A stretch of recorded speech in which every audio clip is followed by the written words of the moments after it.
Hi guys, ನಾನ್ ನಿಮ್ creative ಕತೆಗಾರ. ಅಕ್ಕ ಏನೋ ಹೇಳ್ತಿದ್ದಾಳೆ, ಕೇಳ್ಕೊಂಬರಮ್ಮನಿ. ಎವ್ರಿವನ್, ನನ್ನ ನಿಯಮ್ ಅಲ್ಲಿ ನನಗೆ ತುಂಬಾ ಜನ ಮೆಸೇಜ್ ಹಾಕ್ತಾ ಇದ್ರಿ ನಿಮ್ಮ ಮ್ಯಾರೇಜ್ ಲೈಫ್ ಇಂದ ನೀವೇನ್ ಎಕ್ಸ್ಪೆಕ್ಟ್ ಮಾಡ್ತೀರಿ ಅಂತ. ಲೇ, ಯಾರೋ ಇದನ್ನೆಲ್ಲ ಕೇಳೋದು? ನೋಡಿ ಇವಾಗ ಅಕ್ಕ ಹೆಂಗೆ ಕಯ ಕಯ ಕಯ ಕಯ ಅಂತವಳೆ. So the first condition or first expectation is ನನಗೆ ಗ್ರ್ಯಾಂಡ್ ಮ್ಯಾರೇಜ್ ಇಷ್ಟ ಇಲ್ಲ. I would like to have small register marriage in a court room. Okay, ಇದು ಸ್ವಲ್ಪ ಜನಗಳಿಗೆ ಬರುವಂತ ಥಾಟು. ಸರಿ, ನೆಕ್ಸ್ಟ್ ಮುಂದುವರ್ಸಕ್ ಆಯ್ತು. And then second condition ಬಂದ್ಬಿಟ್ಟು I don't want to have kids, ಅಂದ್ರೆ ನಂಗೆ ಬೇಬೀಸ್ ಮಾಡ್ಕೊಳ್ಳೋದಕ್ಕೆ ಇಷ್ಟ ಇಲ್ಲ. ಅಂಡ್ ದೆನ್ ಓಹ್, ತಗೊಳಪ್ಪ ಅಕ್ಕ, ನಿನ್ಗೆ ಐಡಿಯಾ ಬಂದಿರೋದು ಮಕ್ಳು ನಿಂತರೇ ಚಪ್ರಿ ತರ ಉಡ್ತವೆ ಅಂತ ತಾನೇ? ನಿಜ ಹೇಳು. ಕಂಡೀಷನ್ ಬಂದ್ಬಿಟ್ಟು I want to have separate room. 2 BHK ಮನೆಯಲ್ಲಿ ಒಂದ್ ರೂಮ್ ನನ್ನ ಹಸ್ಬೆಂಡ್ಗೆ ಅಂಡ್ ಇನ್ನೊಂದು ರೂಮ್ ನನಗೆ ಅಂತ. So separate room. ಸಪ್ರೇಟ್ ರೂಮಾ? ಯಪ್ಪ. And fourth condition comes permission ತಗೋಬೇಕು ಅಂತ ಏನಿಲ್ಲ, ಇನ್ಫಾರ್ಮ್ ಮಾಡಿ ಹೋಗೋದು something what I suggest or support. ನಾನು ಪರ್ಮಿಷನ್ ತಗೊಂಡೆ, ನೀನ್ ಪರ್ಮಿಷನ್ ತಗೊಳ್ಳಿಲ್ಲ, I don't like staff.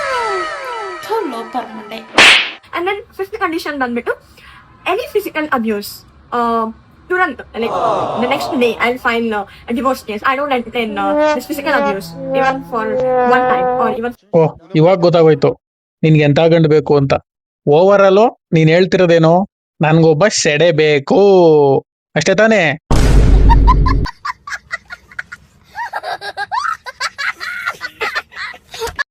So guys, ಅಕ್ಕನ ಆಸೆ ಬಗ್ಗೆ ನೀವೇನಂತೀರಾ? ಕಮೆಂಟ್ ಸೆಕ್ಷನ್ ನಿಮ್ದೆ.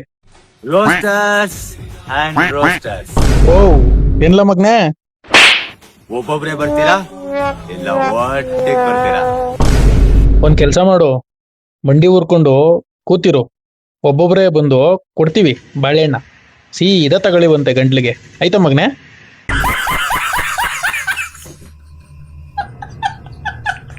ಹಾಯ್ ಗಾಯ್ಸ್, ಒಂದ್ ವಿಡಿಯೋ ಹಾಕ್ತೀನಿ, ನೋಡ್ಕೊ ಬನ್ನಿ. ಹೇಳ್ ಸರ್. ಡುಂಪಾಪ ಮೀನಿಂಗ್ ಏನು? ಅಣ್ಣ ಮೊನ್ನೆ ಕೊಂಗುನ್ ವಿಡಿಯೋ ನೋಡ್ಬಿಟ್ಟು ಪೂರ್ತಿಯಾಗಿ ಕೊಂಗುನ್ ತಗೋಬಿಟ್ಟವನೆ. ಇವನ್ಗೆ ಅರ್ಜೆಂಟ್ ಆಗಿ ಯಾರಾದ್ರೂ ಬಂದು ಇಂಟರ್ವ್ಯೂ ಮಾಡ್ಬೇಕಷ್ಟೇ ಈಗ. ತುಂಬಾ ಜನ ಕೇಳ್ಬಿಟ್ಟು ಸರ್, ನಾನು ಯಾರಿಗೂ ಹೇಳಿಲ್ಲ. ಇದೇ ನಿಮ್ಮ ಫಸ್ಟ್ ಟೈಮ್ ಹೇಳ್ತಾ ಇರೋದು. ಪೆನ್ ತಗೊಳ್ಳಿ, ನೋಟ್ ಮಾಡ್ಕೊಳ್ಳಿ. ನೀಟ್ ಎಕ್ಸಾಮ್ಗೆ ಇಂಪಾರ್ಟೆಂಟ್ ಕ್ವಶನ್ ಇದು.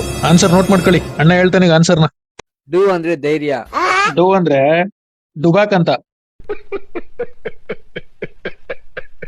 ಪಾ ಅಂದ್ರೆ ಪಾಪ.